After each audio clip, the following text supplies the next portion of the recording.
feel like that sort of the motivation to drive that, of implementing a foreign legion, right? To not have your people die. I think that's what's killing conventional warfare, right? Like, isn't that why we're switching more to like drone strikes and stuff? Yeah, because the reason why conventional warfare is dying is that too many people die on both sides and nothing's really gained. Yeah. So it's because I think it's just because part of technology is just it's too deadly now, Yeah. and it's expensive too. I don't Do you know. think the fact that we have these high tech tanks and aircraft and warships is something that's deterring warfare? No. Well, I mean, I guess it's a kind of part of it, but it's not the main thing. The main thing that deters conventional war is money, probably. It's just way Yeah. too expensive to fight these wars. Like way too expensive, Hmm. and it's usually not really worth it. So that's why we haven't had like another world war, because it's just it just wouldn't make sense to have one. Yeah. But because there's other ways to fight wars now without using weapons like that to Yeah. like to gain your your goals, I guess. Like I know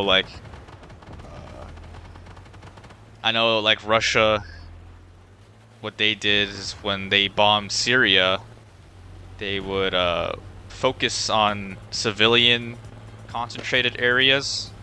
And the reasons for that is so the civilians can be displaced and lose their homes and stuff. And most of them will immigrate to the EU. And the EU has a policy of them taking refugees. Like they have to take refugees as part of their policy. And Yeah. so they would Mhm. take a lot of them and it would ruin their economy. So that's one way Russia's been fighting for a while now. Yeah. So, so yeah, war isn't really, it's not done with bullets that much anymore. But yeah, I thought that was interesting. Another I love. thing, I guess, mercenaries are a thing now. Contractors, those are pretty big now. Yeah. What's that? Well, a private military contractor, it's basically just a mercenary, a person that you pay to fight. They're not loyal by any country or anything. It's just whoever pays the most. And Mm. there was a point in Iraq where during the war, like I remember thinking about this. I remember thinking that like, how come in Vietnam we had the draft, right? We had a draft and we drafted a lot of American citizens. But then during the Iraq war, we didn't have a draft, even though we definitely needed more troops there. So I was wondering, how did the government compensate for that? And then I realized that I forgot that they hired a shit ton of mercenaries to fight in our wars. Like a lot of American contractors fought in those wars, and there was a point in time where there was more American contractors than U.S. soldiers. So, Where they mostly come from? America, Oh. yeah, but yeah. And the best thing about them though is that when they die, you don't hear about them on the news. No one really cares. No one really cares about a mercenary. Even though they were American? Oh yeah, no one cares. The media only really cares about U.S. service members and stuff. Yeah. I heard that it's, or at least war is very unpopular to the American public. So, Yeah, but um, I don't know if that really see that I don't know, because you're right about that.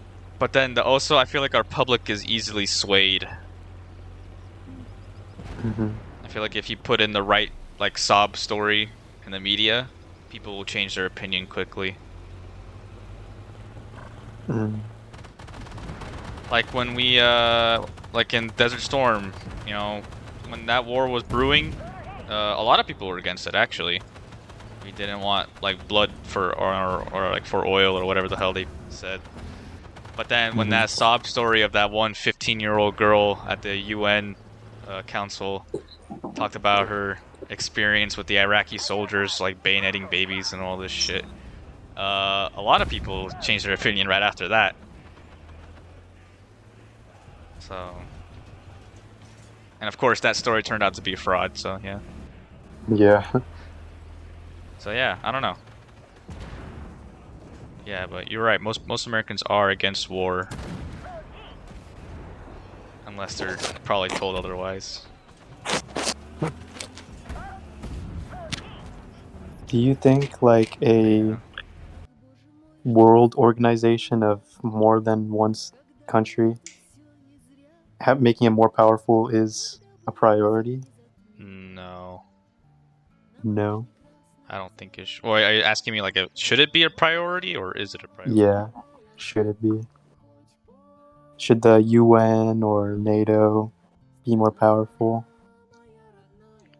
I mean, we're already powerful enough as it is, I feel like. You think so? Yeah, we really are. Like, we truly are, not gonna lie. There are so many things that NATO and America has done that we just get away with. So, I mean, like, if that's not power, I don't know what is then. I guess I'm more like familiar with like the weaknesses of the UN, right? Yeah, yeah, a lot of people talk about that too. They talk about like Rwanda and Sarajevo and stuff. Yeah. But a lot of other people don't talk about is what we've done in like Serbia, Iraq, Afghan, Yemen, Libya, Syria, uh, fucking what else? Just, I don't know, Africa, Somalia. All those other countries, like, oh man. I don't know if I considered it crimes, but it's definitely bad. And nobody really says anything about them. So I don't know. Obviously, these quote-unquote crimes is nothing like it's not like a genocide or anything. It's just pretty bad. Like, Yeah. so. I And think the I way. saw like. Sorry, go ahead. No, you go ahead. Go ahead. I guess I don't know if this is what you had in mind, but I remember seeing something on like I think Vox or Vice talking about how UN workers there were allegations against them of sexual abuse of people they're trying to help, and it's just weird because they don't really have a committee to investigate that stuff, so they kind of get off scot-free most of the time. Yeah, that's true. That does happen. But sorry, what were you saying?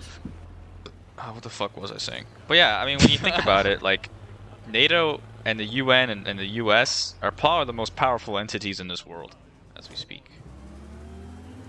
Like, at least militarily wise, for sure. Yeah. And like, because like some people think like our ideology is superior than others, like i.e. democracy and capitalism, things like that. And that's what makes us powerful. But I don't agree with that. I think that's kind of retarded. I think like people always say like, oh, we won the Cold War because of our ideology. Just democracy is just better. And I would disagree with that. I think both systems are probably terrible. The only reason why we won is just because we can organize violence in a way that the Soviets couldn't. We're just so militarily fucking big that they were genuinely scared of us. We had like in the end, like during the Cold War, obviously all this was classified, but after the Cold War, they declassified all the documents, and throughout the entirety of the Cold War, we had more nuclear missiles than the Soviets could ever produce. Yeah. We dominated them in every single military aspect. It was insane. And it wasn't because, I guess it was because we feared them, but the Soviets definitely feared us. Is Chechnya in Ukraine? No, that's a different country. Oh, it's a country. Shit. Yeah, Damn it. Chechen people is a thing. Damn Yeah, it. yeah, that was that's a country. The Russians invaded them back in '95 and in 2005, I think. I forgot. No, it was like 2001 or 2000. I'm not sure, but I know they invaded them in 1995 and they failed. And then when Putin came in power, they did a reoffensive in the early 2000s, and they won that time. Yeah. I remember that was just like a case study for like one of my poly classes talking about how, you know, whether it's justifiable to like not what's it called? Annex? Yeah, annex. Annex, a territory because wasn't there like a pretty big movement of Chechen people Hmm. that claimed that they were Russians? Yes, there definitely was. There was both sides. There was definitely a big one that wanted to stay in Russia, but there was also a big majority that wanted to leave the Russian Federation. Hmm. And the government wanted to leave the Russian Federation. That's what caused the wars to begin with. Hmm. So, and that's when the Russian Federation was like, "Nuh-uh, you ain't leaving," and they sent their military into the country. So, When did Chechnya break off from Russia? well, officially they didn't break off. I guess you can say they attempted to in 1995, and that was the same year that the Russian military invaded them. But during that war, the Russians kind of got their asses kicked, and they left them alone for a few years until Putin came back, and he relaunched another offensive into Chechnya, and this time they completely destroyed Chechnya. And now I think now they're still part of the Russian Federation Hmm. against their will, technically. I guess not, because there's still a lot of population that like Russia. So I don't know. It's mixed. It's controversial, as most So things are.